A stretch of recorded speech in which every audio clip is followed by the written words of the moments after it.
Hey, what's up, you guys? Your girl G. Welcome back to my channel. Appreciate you for tuning in. Now, look, you guys, I'm coming to y'all with something that I know I'm a little bit behind on, and I was just missing out on.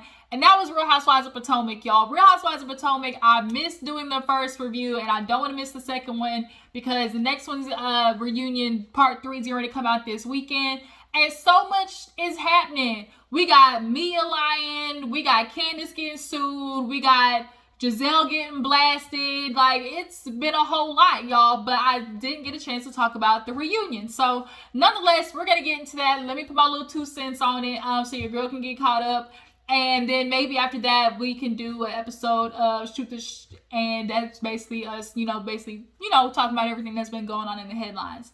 So nonetheless, y'all, let's go ahead and get into it. I watched it like 1.5 times, so if I miss anything, I apologize. Y'all just drop down in the comments. I'm gonna try to hit just like the major things that really happened on the show. So we got to start with, picking up where we left off, which is Candiace getting into Gizelle's ears because she wanted to sit there and play these games. You have yet to tell us what Chris specifically did, his actions that made you feel uncomfortable, right? As you like to put it, Gizelle knows that it's semantics and she's using that, as Candiace said.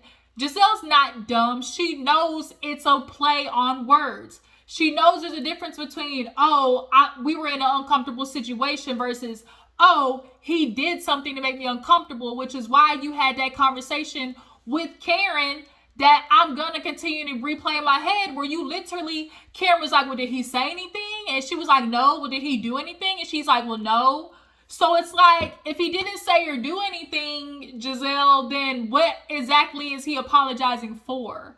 Like, I really wish that Chris did not apologize, because that bitch didn't deserve it. She didn't deserve an apology, not then.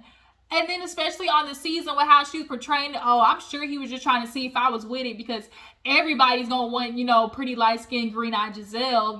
That's just the way that she's lived. Gizelle has lived a life of paperback privilege. We ain't dumb, especially growing up in Florida, New Orleans. Like, she got preferential treatment. And I think sometimes when you lived a life like that for so long, you forget, or like you just become more and more oblivious to what type of privilege you have.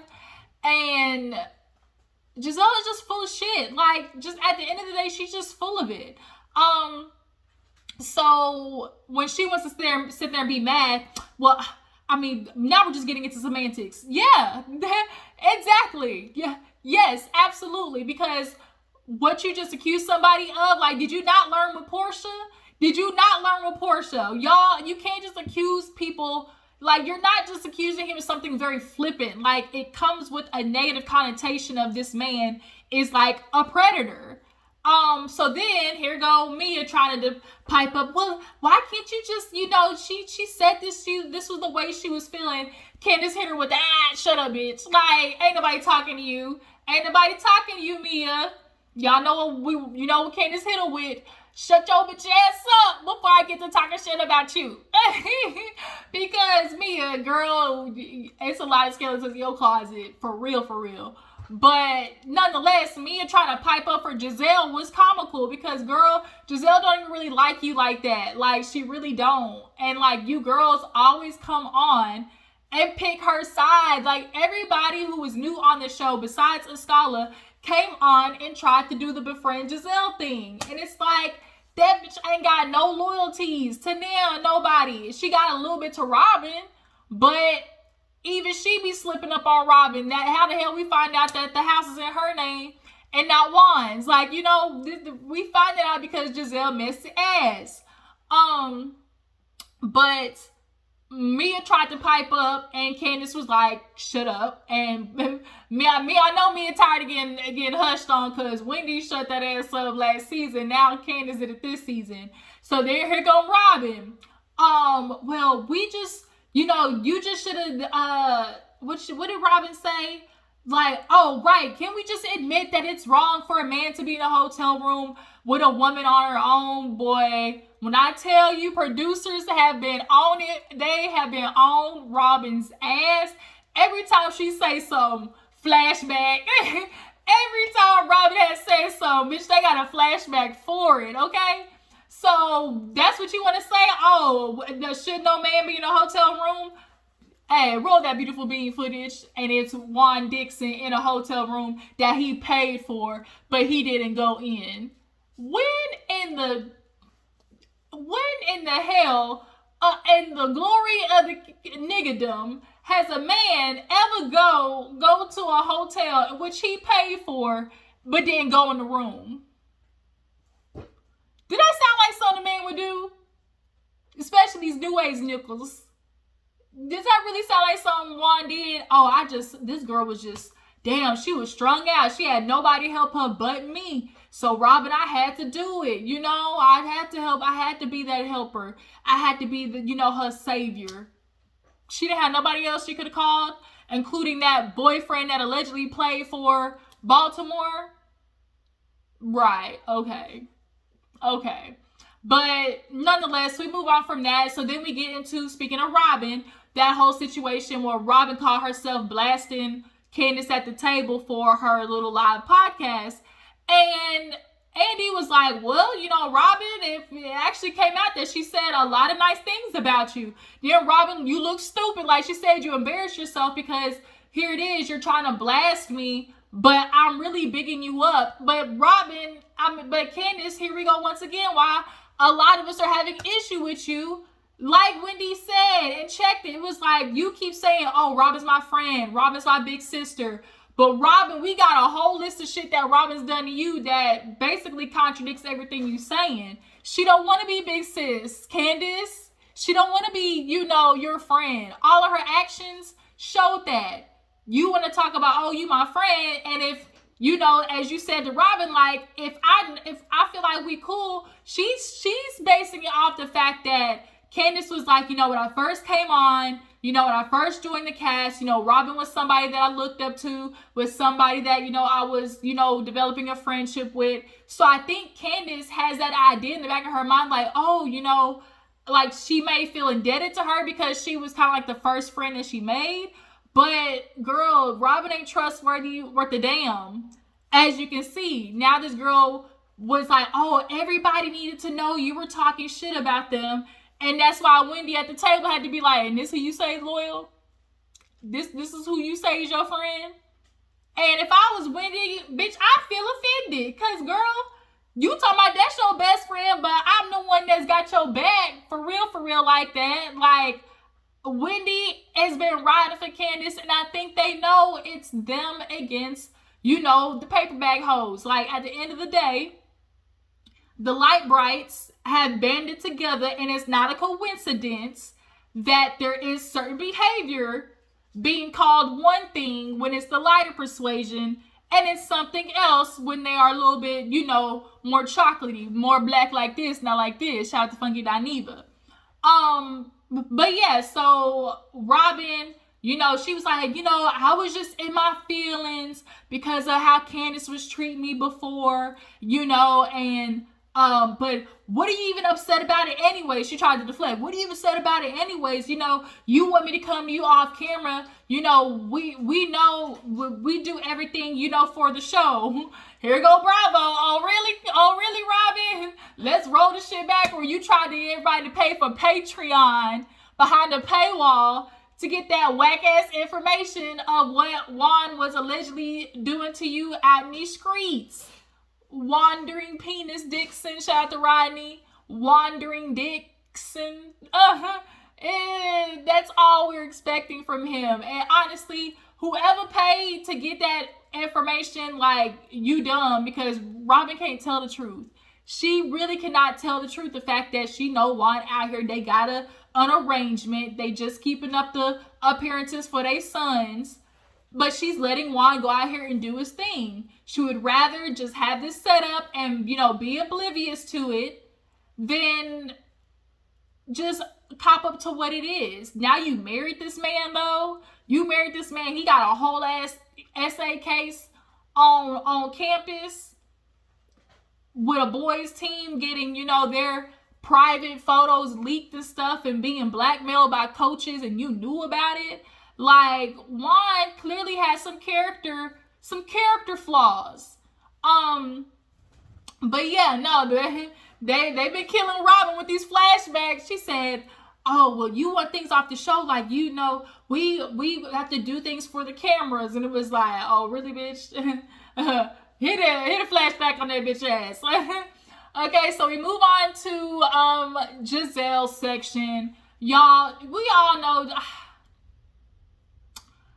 Gizelle's part was so damn minuscule of like what our storyline really was. And this is why people be having issues with Real Housewives of Potomac. Because for the past 2-3 seasons, what can we say Gizelle has genuinely brought about her life? When Andy said Gizelle's sister, I kind of was thrown for a loop because it's like, damn, have we heard about Gizelle's sister?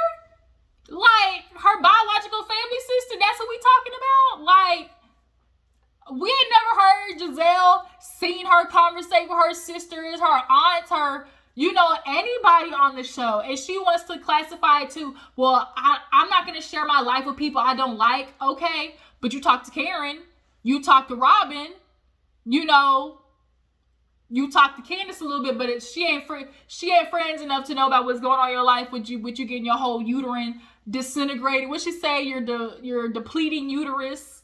Like, girl.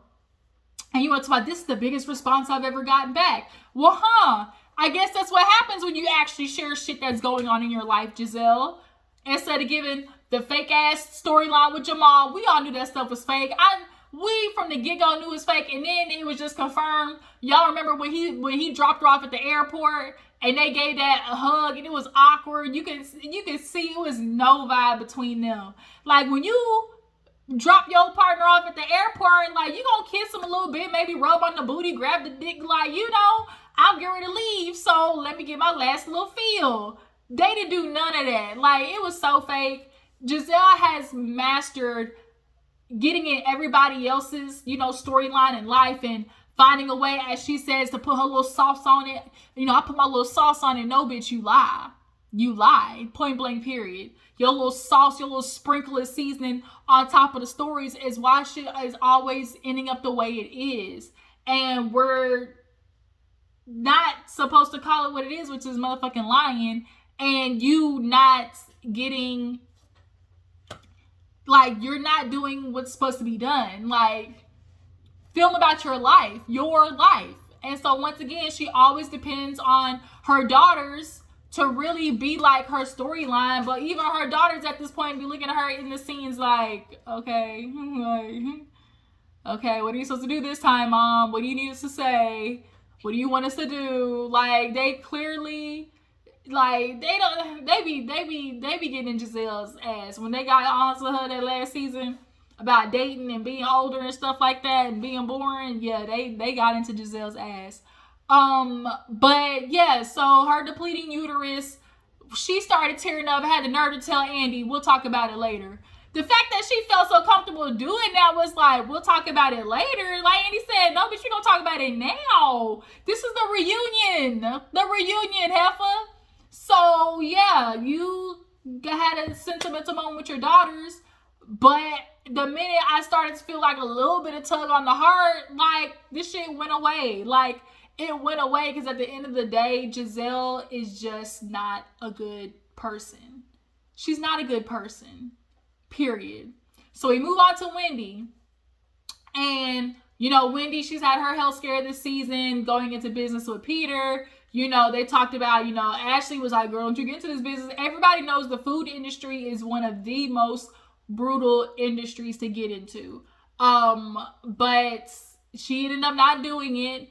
And then she had to get like the kidney stone removed. I've had gallbladder stones removed. Man, when I tell you, when I tried to go to the bathroom after and they had to go in through the goods. They had to go through my little vaginal wall, and they basically use this laser to break up the gallbladder stones, and then like I pee them out basically.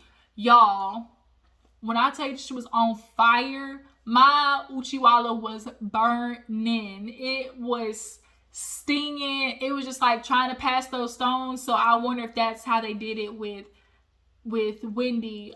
But no, they said they removed them. So yeah, no, they did them differently than mine. But nonetheless, Wendy had an actual valid storyline. But Mia had some nerves that they're talking about, oh, I didn't have no husband faking it for the camera. Wendy said, oh, I hope you have one day, that'll actually sit with you, through your health scares. So of course we gotta get to Miami night where she gets a drink thrown on her and gets assaulted, a purse thrown at her, and here we have Robyn, Mia, and Gizelle acting like this shit wasn't what it was. We got Wendy having to restrain herself because she can't be the black woman upset fighting on national TV, because we've already had an issue where we've seen people fighting and we saw how these women reacted. Y'all wanted to call Monique just the worst of the worst. The worst of the worst. Oh, what is your daughter gonna see? We don't want that representation with black women. I can't be around. Gizelle did the most. Y'all remember she brought security. Y'all, she brought security for Monique in that conversation. Like, she was doing the mostest. So if that's how y'all felt and it was Monique, yes, is there a difference between like, oh, Candiace getting her wig pulled and shifted and, Mia throwing a drink? There's Gizelle, you can have this point of, they're two different things, but the context and the basis of what is right and what is wrong and what your sentiments were last season in comparison to, bro, stop chewing on my shit. Sorry, y'all. But the comparison of how your stance on violence was, we can't accommodate violence. We can't accept it. Y'all had all that, heat for Monique, but where is it for Mia? But now, Robyn, you want to sit there and be TMZ, and then try to fake cover it up as, oh, I'm just looking out for Wendy because, you don't want to fight, like Robyn was trying to tell her, like, if you're gonna beat the bitch up, do it off camera. But also, you were inciting her to do violence and had the camera ready because you were ready to make Wendy look bad, period. You wanted Wendy to look bad in the situation. So you can miss me with that fake, oh, I was just looking out for Wendy. And so Wendy, she started tearing up with the, that hurt me. Now, Wendy, the hurt me to my deepest core part, you lost me on that. Like, I get it, it took a lot. Like Wendy said, it took a lot for me not to whoop your bitch ass. Like, look, square up on the hoe. I was ready. Nuck if you buck, okay? Look, nuck if you bug, nuck if you bug. Nuck if you bug, okay? Mia would have got caught behind cameras. What's happening? How Nene and Portia that one, so they was talking about it. She was like, yeah, but I didn't get caught on camera. That's how you supposed to do these hoes. Catch them in the parking lot when the cameras is down. And then you go right back to your room for plausible deniability. But nonetheless, Mia, you still can't admit to Wendy that, oh, my bad, I effed up, I shouldn't have did that, I put my hands on you. No, you want to sit there and come out with some lies. You want to talk about how you were giving Peter the cookie? Yeah, the cookie, how you went out with dinner with him? Yeah, I went out to dinner with him because I was talking about this lounge I wanted to open up, because I'm talking about business.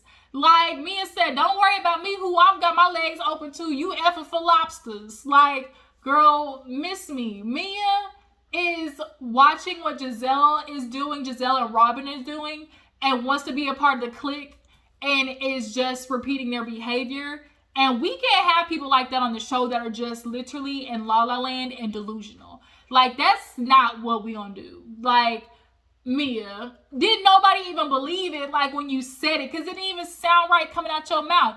You didn't even believe this shit, truth be told. But Wendy basically let Mia know, like, girl, I let you off the hook because I really wanted to beat your, but I got 4 degrees and a job outside of this that's for real, that I can't lose. Because if we really want to talk about who's successful on this couch and really got something going on for themselves in comparison to Robyn and Gizelle, and hell now Mia, Wendy really got all y'all beat. Wendy and Candiace got all y'all beat when it comes to pedigree. Mia, you only CEO by because you basically because you can like because you hopping on the dick and doing the full split. That's why you got the term CEO. Gizelle, 2 words, ever you. Robyn, 1 word, Patreon. Like, it's not giving. All of you light brights, it's not giving. But y'all want to sit there and judge Wendy and come for Wendy every time she do something. So then now we got to get to the colorism piece. And they literally were on it for 2-3 minutes. Andy was like, basically, as the white man in this situation, I'm going to take a step back and let y'all handle it. And so they all agreed not to have a mediator of some sort. And, or at least the word on the curb was that Wendy was pushing for one, but the other ladies didn't want it. So that's allegedly. But I like how Candiace started with the definition of, like, that was a very good thing to do. But did y'all see how conveniently quiet Gizelle and Robyn were on this conversation? See, Ashley, you know, she's a flip-flopping ass bitch, but like, she'll flip-flop, like, I guess in the right moment. She'll catch herself flip-flopping in the right moments. Because she stood up for the Monique situation. She was like, at the end of the day, like, I'm not going to stand up for violence. And nobody was holding me accountable for what she did. And Gizelle basically flat out was like, I don't like Wendy. And it's like, yo, just because you don't like her doesn't mean you're not supposed to call out what's wrong. Like, you and her and Robyn did the same thing. Like, y'all not calling out what Mia did simply because you don't like her. Oh, before we get to colors of conversation, and then back to Andy was like, you know, Robyn, because Robyn wanted to be like, I don't know what I would have done had I had a drink poured on me. Oh, really? You don't know what you would have done? We see your history, Robyn. We know what your history is. You hella aggressive, bitch. Okay? The studs start coming out of you when your anger, you know, start coming through. I'm sorry, but Robyn, we can guess what you would have done, especially in the fact that you had to be held back the last time you had a conversation with Wendy. But she want to play the, I didn't need to be. It's not whether you needed to be or not. It's whether you were. And you're watching this footage and still having an issue admitting to the footage that everybody is seeing. Like, that's why you can't be around delusional bitches, because, like, they'll have you on the merry-go-round with them. Like, Robyn, like, ma'am, everybody knows in a heated situation, a heated debate, if a bitch get up and start walking towards you, 9 times out of 10, that means I need to get ready because you coming up on me. Like, yo, anybody knows when a woman stands up, like, that's threatening behavior. So, yeah, you had to be held back. Like, really? I can't with Robyn and Gizelle, and, like, now Mia with the just delusional la land. But yeah, so they get to the colorism conversation, and, you know, Candiace, you know, starts out with the definition and basically explains how there's been different reaction to when she's done something, when Wendy's done something. Gizelle was acting like, well, what does that have to do with colorism? And it's like, how does, like, the way you crying or whatever has to do with colorism? And it's like, the viewers are really where we're seeing a lot of it, but Gizelle and Robyn and Mia, when y'all do the things y'all doing, y'all are reinforcing it. And Ashley was smart enough to sit there and acknowledge, like, oh, I know this is something that I benefit from. And the fact that Gizelle and Robyn, Gizelle, who is the freaking granddaughter of an activist, like, you're over the conversation, like, oh, thank you, now we can finally move on. Really? Really? That's how you feel about the conversation? Oh, finally we can move on. But you're not hearing how the other ladies feel. But you know, Gizelle knows. Gizelle knows what she's doing. Like, a lot of people too, Carlos King, he said it right, where it's like, some people, it's unconscious. And because it's something that's indoctrinated in all of us. Like, colorism is something that's it's indoctrinated in people. So sometimes your subconscious is doing it. And that, like, this unconscious bias, but then when you realize it and you put it in front of your face, it's like, oh shit, like, Because if we really want to have like the real conversation, I was thinking this the minute I saw the seating, they couldn't put the real order that they needed to put for Housewives of Potomac, because all the light-skinned women would have been on the same couch, and then you would have been able to see, there's some validity. Because who really should be sitting next to each other? Gizelle, Robyn, Mia, Ashley, that little whole cohort group that concocted this story for this season. All of them should have been on one couch. But if we did that, what would that leave? Wendy, Candiace. It would leave them on the other side, and then you can't ignore it, right? So that's why they had to mix up Candiace and Wendy. But the fact that this conversation is just blah, to Gizelle and Robyn, y'all hella quiet. Y'all don't want to acknowledge that this is just something that exists. Robyn's a follower. She does it, I think, also by being a follower too. Ashley do it by proxy of being a follower. But Gizelle, she's straight colors, period. So we basically, after that, we end with Jacqueline coming out. Jacqueline came ready with the papers. And she basically was like, they talked about being disappointed of, how things went. At the end of the day, I do think, when Mia came on, she brought Jacqueline on as a sacrificial lamb. And that Jacqueline said, it was like, I feel like, damn, she basically kind of brought me on to spit on me, essentially. Like, I need somebody to beat up for the show. And, like, you're, like, my little, like, broke friend, the one that I take care of every now and again. So, that's going to be your role. But Jacqueline was like, but girl, I gave you my sister to watch your kids. So, because your mama ain't necessarily dependable. So, like, I gave you my sister to watch your kids. Like, at the end of the day, Jacqueline is ready with some tea. And we're going to see that for next episode. But what you guys think of the part 2? Y'all tell me how you feel about the reunion. I hope I didn't miss anything.